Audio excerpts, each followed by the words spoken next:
dhaloota fakkeenya ta'uu fi ergaa dabarsuu danda'an kan jedhu yeroo yeroodhaan kan sinii dabarsu amma jalqaba. Turtiin keessa nama sun wajjin ta'uun immoo affeeraa keenya gamanaati. Turtii gaarii. Gara kunis jira miidiyaa nagaan dhuftanii. Isin baga nagaanni affeertanii. Maqaa keessanii fi adeemsa guddina keessanii daawwattoota keenyaaf. Nageessaawaa jedhama. Kan dhaladhe godina Gujii aanaa Sabbaa Boruu ganda Lolluttuuti. Iddoo adda addaa Diimtuqumaa jedhamutti dhaladhe.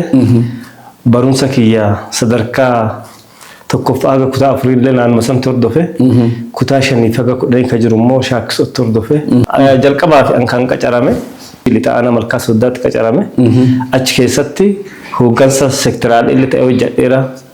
Hooggansa mana barumsaa daayireektara mana barumsa qophaa'inaa Malkaa Sooddaa daayireektara jalqabaa ana ture dura bu'aan jalqabaa ana ture. Itti aansee dura bu'aa mana barumsa sadarkaa lammaffaa kan qophaa'inaa irra yuunivarsiitii Bulee Horaa qindeessaa qulqullina barnootaa yookaan garee qulqullina barnootaa education quality assurance coordinator kan jedhamu ta'e achi hojjedheera. Achiin booda kolleejjii barsoota Bulee Horaa waggaa 9 fi diinii kolleejjii ta'e hojjedheera. Waggaa 9. Waggaa 9 fi amma immoo barsiisuma kolleejjii sanii ta'e xumuradhe.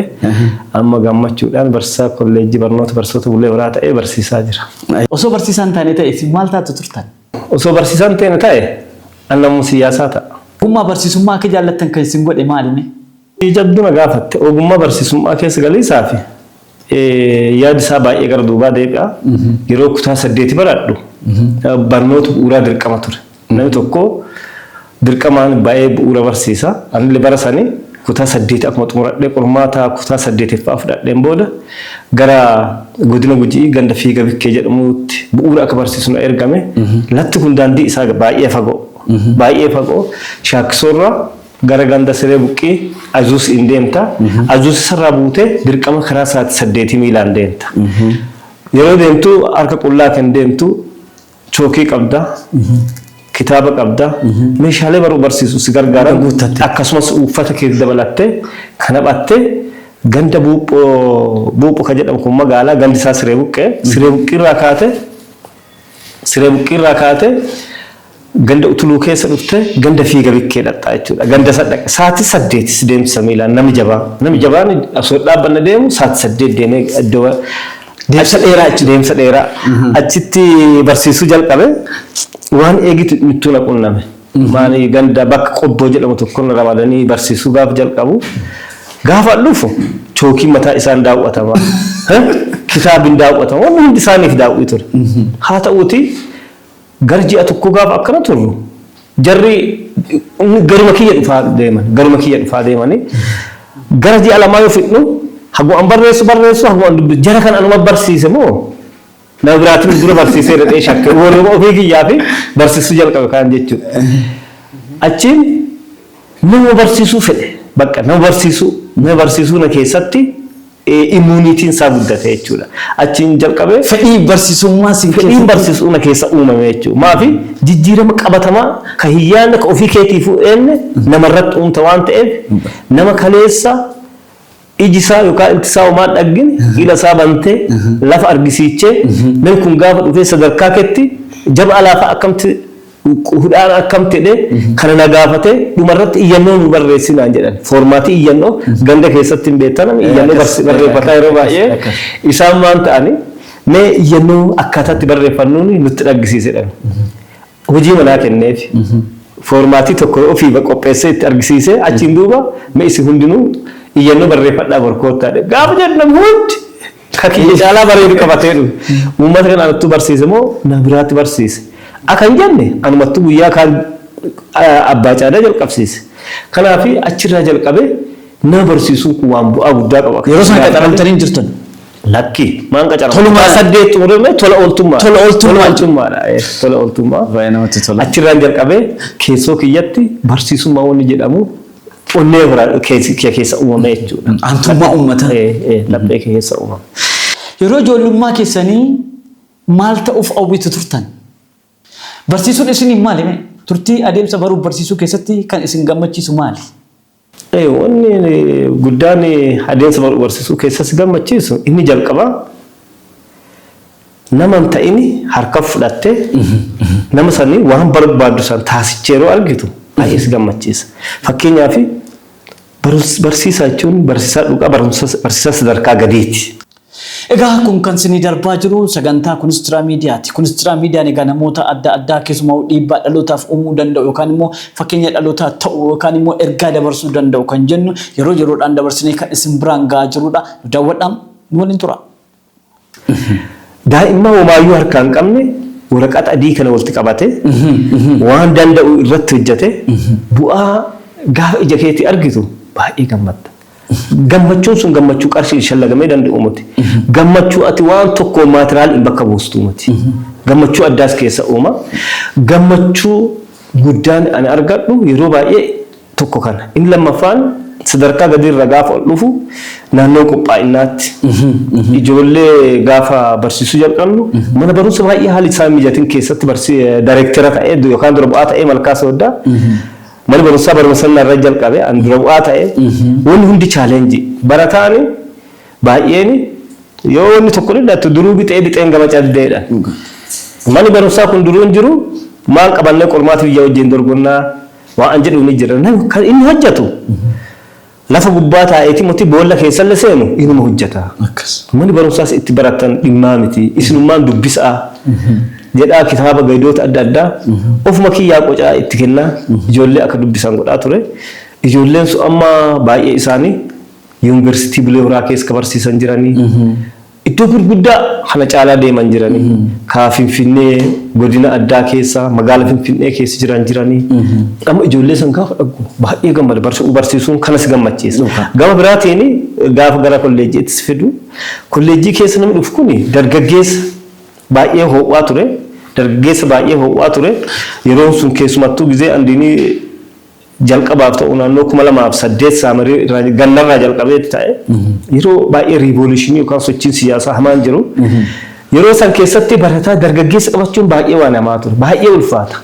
Akkuma ta'an ta'anii eebbifamanii siyaasa waan barasanii darbe amma barsiisaa nama guddaa ta'anii hooggansa ta'anii gaafa isaanii amma dhiifama nu gaafatan. Dhiifama nu gaafatu jechuudha. Barsiisaa barasa abboon mas hin rakkisne akkam nu obsitan garuu jedhan akkam nu obsitanii isi yeroo isa obsa akkamii qabdu baay'ee si galateeffannaa si addoo biraa gallee raanee nuti adda barsiisaa miti yookaan hooggansa kanaa miti waan biraa taana turre gaafa namni kaleessa ati rakkattuun haadha dhufee dhiifamaa waan yeroo san si boone hin dagannu gaaf siin jedhamu bakka gammachuun kana caalu hin jiru. Gammachuun kana caalu hin jiru. Bazawee wanni Anjala Morestiin tokko hojii biyya lafaarra hojjetamu keessaa yoo hojii spirituaalii yookaan hojii hafuuraan ta'ini hojiin biyya lafaa kun hojiin baruu barsiisuu walgitu hin jiru. Waa'ee maatiraalii dhiisi akka hojii nama gammachiisu dhalii ati oomishte guyyaa tokkotti dadhabde deebi'ee akka abbaatti gaafa si gorsu akka ilmoo keetii deebi'ee si galateeffatu nama guddaa ta'ee gaaf deebi'eesti dhufu dhagguu jaalaa waan nama gammachiisa lafa kanarra jirte yaadu. Kanaaf baruu barsiisuu haala kanaan laala haala kanaan itti gammadaalle ture ammas baay'ee itti gammadaa hojjechaa jechuudha. Yeroo boqonnaa keessanii maal hojjechuun sin gammachiisa? Yeroo boqonnaa kiyyaan already annama amantaa qabu. Hojii amantaa kiyyaa yeroo kamiyyuu hojjedheen jaaladha. Addaa an qabu faruu yeroo boqonnaa kiyyaa osoo argadhe kubbaa miilaa laale. Mee eenyuun deeggartu? Manchester United deeggartu. Amma sarkama irra jiranii Manchester United. Manchester United yeroo ammaa kana baay'ee sodaachisaa. United amma keessattuu muungoo fa'aa gara duraatti fidee Maataas Kunyaa fa'aa Sheeshkoon fa'aa eega dhufanii asi. Bakka amma gareen durii nutti fokkoruu fedhu akka Arsenaalii fallee yaaddoo guddaa keessa qabu. Barattoonni milkaa'inni isaanii maalidha jettume? Milkaa'inni barataa tokko kallattii adda addaatiin madaalama.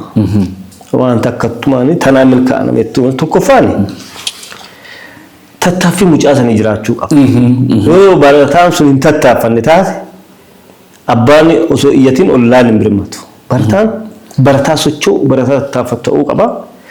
Barataa isaanii sochoosuu duuba maatiin barataa hubannoo barnootaa qabaachuu qaba deeggaruu qaba sadaffaan manni barumsaa barataa tattaafatu san barataa akkamitti akka tattaafatu mul'ata keessa uumuun keessattuu gahee guddaa qaba mul'ata keessatti uumee isa socho'u jajjabeessee isa hin sochoonillee sochoosee manni barumsaa gahee guddaa qaba arfaffaan sirna barnootaati sirni barnootaa baay'ee murteessaa sirni barnootaa barataan jajjabeessu taanaan barataan cimaa ta'uu hin danda'u wanni kun arfan wal qixa sochoonaan barataan cimaa ta'uu danda'a jechuudha keessumattuu tattaaffiin barataa murteessaa barataan sadarkaan jiru dubbisuu qaba gad jedhuu qaba dubbisuu fedhiin keessa uumamuu qaba barataa dubbisuu fedhiin keessa hin jirre gargaaruun baay'ee nama rakkisa fedhiin kun garuu hin horatama waan ta'eef abdii kutachuu hin barbaachisu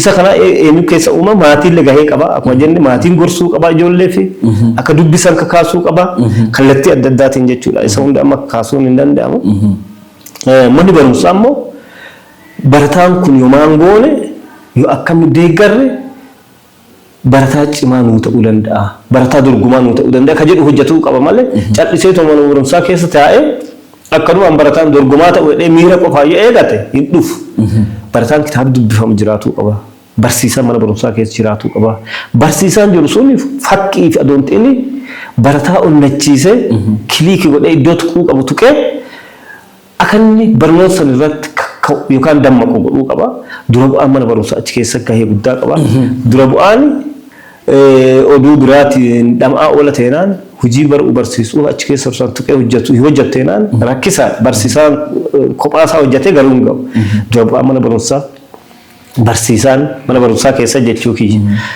barsiisaan kana qofaa miti koreen gamtaa maatii barataa jira koreen kunillee qaamoti kun wal ta'anii hawaasni naannoo wal ta'anii yoo socho'an mana barumsaa keessatti hojiin guddaa hojjetamuu danda'a inni arfaffaan sirna barnootaa kan jedhu sunillee sirni barnootaa biyya tokko baay'ee murteessa jalqaba sirni barnootaa kuni hundi isa dhiibdu kan arginu kana qofaa miti diraayiving paaworiin ka isa ooftu hedduu jira barnoota keessa fakkeenyaaf kana dura waan qunname beenna wanneen yeroo free promotion yookaan barataan kutaa tokko free kufin jedhanii akkasuma yaa'aa turanii bu'aan su dhufee maaliin nu gahee kutaa nama dubbisuu barreessuu hin dandeenye kutaa shanii dhufee nama dubbisuu barreessuu hin dandeenye kana kutaa shanitti ati abbaa caalaan barsiichu ABCD'n barsiichu saayinsii barsiicha namni kun kutaa tokko hanga afuritti free promotion yookaan bilisaan dabarsaa